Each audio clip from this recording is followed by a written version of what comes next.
Sir అమెరికాలోని ఫ్లోరిడాలో ఒక వ్యక్తి 37 సంవత్సరాలు జైల్లో ఉన్న తర్వాత కోర్టు అతను నిర్దోషి అని అనౌన్స్ చేసింది సార్.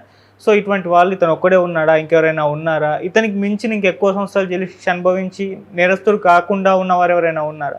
మన ఇండియాలో కూడా ఇటువంటివి ఉంటాయా సార్? ఇండియాలో ఉండేదే ఇటువంటి వాళ్ళే. ఇండియాలో దాదాపు అట్ ప్రజెంట్ 5 లక్షల మంది ఖైదీలు ఉన్నారు మన జైళ్ళల్లో.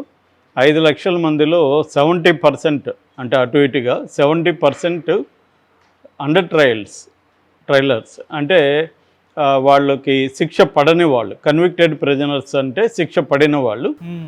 వీళ్ళు వచ్చి అండర్ ట్రయల్స్ అంటే వీళ్ళు శిక్ష పడని వాళ్ళు. సో వీళ్ళే ఎక్కువ ఉంటారనమాట. ఏ జైల్లో తీసుకున్నా శిక్ష పడని వాళ్ళే ఎక్కువ ఉంటారు. చాలా ఇప్పుడు మనం ఫర్ ఎగ్జాంపుల్ జగన్ కేసే తీసుకుందాం. జగన్ కేసులో జనపల్లి శ్రీనివాస్ 5 ఏళ్ళుగా ఉండి మొన్నే బెయిల్ వచ్చింది. సో అతను రేపొద్దున అతను నిర్దోషం తేలిందనుకో, ఈ 5 ఏళ్ళు ఎవరిస్తారు అతనికి? సో ఇలాగా మన దేశంలో ఉన్న ప్రిజనర్స్లో 70% పైన నిందితులు మాత్రమే ఉంటారు, ముద్దాయిలు మాత్రమే ఉంటారు, వాళ్ళు శిక్ష పడిన వాళ్ళు కాదు. రెండవది, ఈ మొత్తం ప్రిజనర్స్లో ఒక అధ్యయనం, జైళ్ళ మీద చేసిన ఒక అధ్యయనం ఏం చెప్పిందంటే 66% మార్జినలైజ్డ్ కులాలు అంటే ఎస్సీ, ఎస్టీ, బీసీ ఈ 3 కులాలు, అంటే ఎస్టీని మనం కులం అనలేమనుకోండి, బట్ ఈ 3 సెక్షన్లకు చెందిన ప్రజలే అంటే ఖైదీలే 66% ఉన్నారనమాట. ఇంకా ఓన్లీ 34% మాత్రమే వేరే కులాలు కావచ్చు, మతాలు కావచ్చు ఉన్నారు. సో ఈ అంటే జైళ్ళల్లో ప్రధానంగా ఎవరైతే కులపరంగా కావచ్చు, లేకపోతే సంపద పరంగా కావచ్చు వీక్గా ఉంటారో వాళ్ళే ఎక్కువ కాలం జైల్లో ఉంటారు.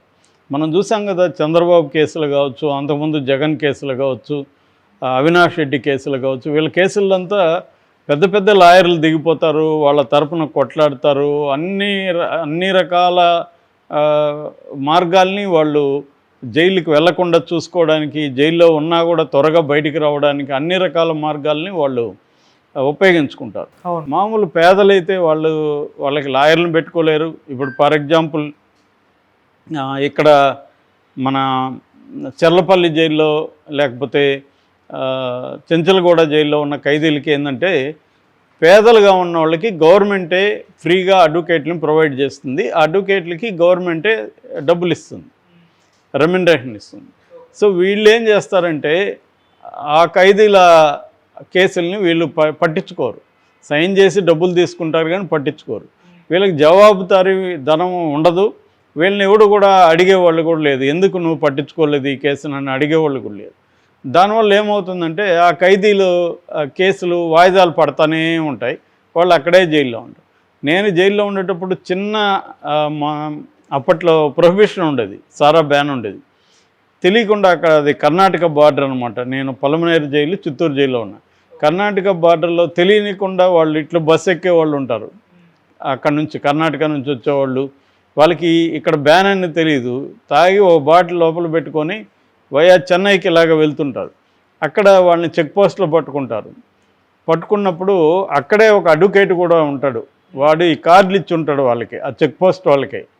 వాళ్ళు వీడికి కార్డు కూడా ఇస్తారు, జైల్లో నువ్వు వెళ్ళగానే వీడికి ఫోన్ చేయని. అంటే ఇదంతా ఒక దందా అనమాట. సో వీడి జైల్లో కూర్చుంటే ఈ లాయర్ వచ్చి ఆ కార్డు తీసుకొని వాడి దగ్గరికి వస్తాడు, ఇలాగా అని చెప్పి. మామూలుగా అయితే 5,000తో 4,000తో పోయేది అప్పట్లో. ఇతను 30,000-40,000 వసూలు చేస్తాడు. ఇతనే ఒక 2 జామీందారులను కూడా ఈ లాయరే ప్రొవైడ్ చేస్తాడు. అక్కడ ఒక గ్రామం ఉండేది, ఆ గ్రామం అంతా కూడా జామీన్లు ఇచ్చే పనే వాళ్ళకి ప్రొఫెషనల్గా. సో వాళ్ళకి డబ్బులు ఇచ్చేసి జామీన్ ఇచ్చి ఇతన్ని బయటికి పంపించేస్తారు. ఆ అతను మళ్ళీ రాడు, ఇంకా వెళ్ళినోడు రాడు కదా. రానప్పుడు ఆ జామీందారులకు కోర్టుకు ఫైన్ వేస్తుంది. వాళ్ళు అప్పట్లో 2,000 ఎంత ఫైన్ ఉండేది, అది కట్టేస్తారు. ఎందుకంటే అదంతా కలిపే ఇతని దగ్గర లాగుంటారనమాట. ఇలాంటి ఒక దందా నడిచేది అప్పుడు. ఇది చేసుకోలేను, ఈ 30,000-40,000 ఇవ్వలేని వాళ్ళ పరిస్థితి ఏంటంటే, చిన్న ఒక బాటిల్ క్వార్టర్ అయిందా మందు తాగినోడు కూడా 1 year 2 yearsగా జైల్లో ఉన్న సందర్భాలు నేనే చూశాను. ఎందుకుంటారంటే వీళ్ళకి ఎస్కార్ట్ రారు, కోర్టుకి వాయిదాకి తీసుకెళ్లరు. తీసుకెళ్ళకపోతే జడ్జి ఏం చేస్తాడు, కళ్ళు మూసుకొని, అంటే మనకి గంతలు కడతారు కదా న్యాయదేవతకి, అది కరెక్ట్గా లిటరల్గా గంతలే కట్టుకుంటారు వీళ్ళు. కళ్ళకే కాదు బ్రెయిన్ కూడా గంతలు కట్టుకున్న వాళ్ళు నేను చాలామంది చూసా.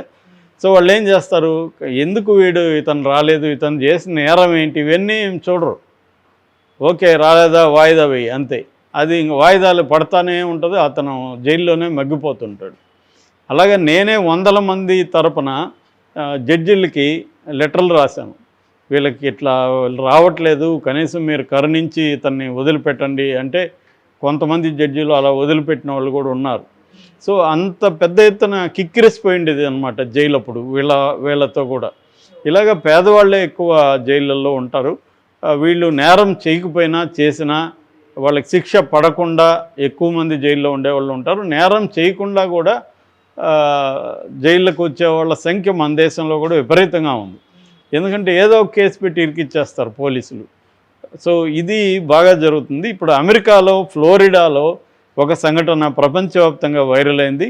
ఫ్లోరిడాలో ఒక వ్యక్తి 37 సంవత్సరాలుగా జైల్లో ఉన్నాడు. జైల్లో ఉన్న తర్వాత ఫ్లోరిడా జడ్జి నువ్వు నేరం చేయలేదు అని ప్రూవ్ అయిందని చెప్పాడు. ఇప్పుడు 37 సంవత్సరాలు జైల్లో ఉన్న తర్వాత నువ్వు నిర్దోషి అని చెప్పాడు. అతను ఒక హత్య కేసులో ఇరుక్కున్నాడు. అతను నేరం చేయకుండానే 37 సంవత్సరాలు జైల్లో ఉండిపోయాడు. కాకపోతే అది అమెరికా కాబట్టి అక్కడ ఇతనికి 116 కోట్లు కాంపన్సేషన్ ఇవ్వమని గవర్నమెంట్కి చెప్పింది. ఇక్కడైతే ఒక నయా పైసా కూడా ఇవ్వరు. ఇప్పుడు జెనిపల్లి శ్రీనివాస్ రేపు నిర్దోషి అయితే అతనికి ఓడిస్తాడు డబ్బులు, ఎవడు కూడా ఇక్కడ ఏది జరగదు. అక్కడ కాకపోతే కనీసం అతనికి 137 సంవత్సరాలకు ఉన్నాడు కాబట్టి అతని ఆదాయం అదంతా లెక్కేసి 116 కోట్లు అతనికి చెల్లించమని కోర్టు చెప్పింది. అయితే లాంగెస్ట్ పీరియడ్ అమాయకు అంటే ఒక ఏ నేరం చేయకుండా ఒక అమాయకుడు లాంగెస్ట్ పీరియడ్ జైల్లో ఉన్నది కూడా అమెరికాలోనే.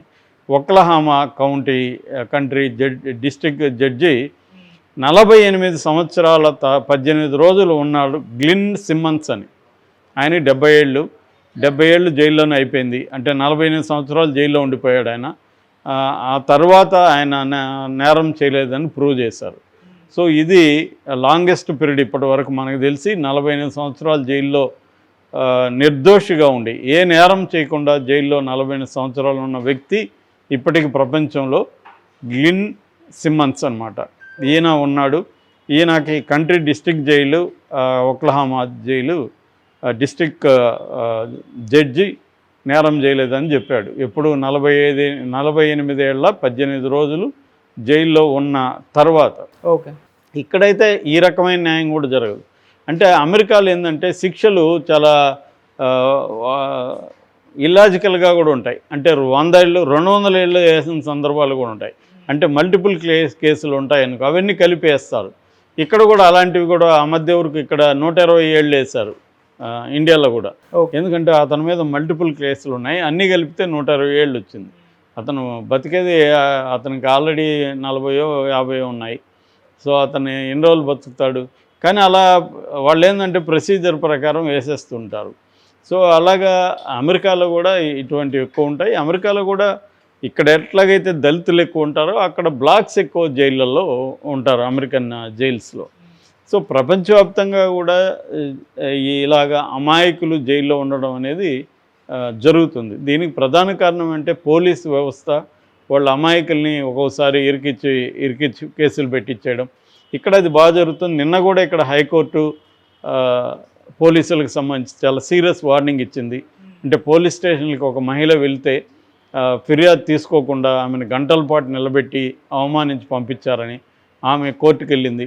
కోర్టు స్టేషన్ హౌస్ ఆఫీసర్ని రమ్మంటే అతని బదులు ఇంకెవరో వచ్చారు, కానీ కోర్టు ఒప్పుకోలేదు. అతనే రావాలి, అతను సంజాయిషి ఇచ్చుకోవాలి అని చెప్పి పోస్ట్పోన్ చేశారు. డీజీపీకి ఈ పోలీసులకి ఆన్లైన్ క్లాసులు పెట్టండి, పౌరులతో ఎలా డీల్ చేయాలో పెట్టండి అని చెప్పారు. కానీ అవేమీ జరగవు. ఇట్లాంటి కోర్టులు అప్పుడప్పుడు చెప్పినా ఎవరు కేర్ చేయరు, ఎవరికి క్లాసులు పెట్టరు, పెట్టినా వీళ్ళు కేర్ చేయరు. ఇవే జరుగుతుంటాయి. ఆ మధ్య కూడా ఒక లేడీ ఇక్కడ తెలంగాణలో పోలీస్ స్టేషన్కి వెళ్తే ఆమె మీద దౌర్జన్యం చేసిన సిఐని కూడా సస్పెండ్ చేశారు. ఇలాగా ఈ ఫస్ట్ పోలీస్ వ్యవస్థ వీళ్ళు అమాయకులను ఇరికిచ్చి కేసుల్లో పెట్టేస్తారు. మేము జైల్లో ఉండేటప్పుడు ఒక్కోసారి పేపర్లు వచ్చేది అంతర్రాష్ట్ర దొంగల మూట అరెస్ట్ అని. తర్వాత ఒక రోజు తర్వాత పాపం వాళ్ళని చూస్తేనే పేదగా ఉంటారు, అలాంటి వాళ్ళని పట్టుకొని వస్తారనమాట. మేము అడిగే వాళ్ళని అక్కడ ఎస్కార్ట్ వాళ్ళని, వీళ్ళైనా సార్ అంతర్రాష్ట్ర ముఠా అంటే వాళ్ళు నవ్వేవాళ్ళు అనమాట. అంటే ఎవరినో ఒకరిని ఆ కేసులో పెండింగ్ వారెంట్లలో ఉంటే వాళ్ళకి షంటింగ్ ఉంటుంది పై ఆఫీసుల నుంచి.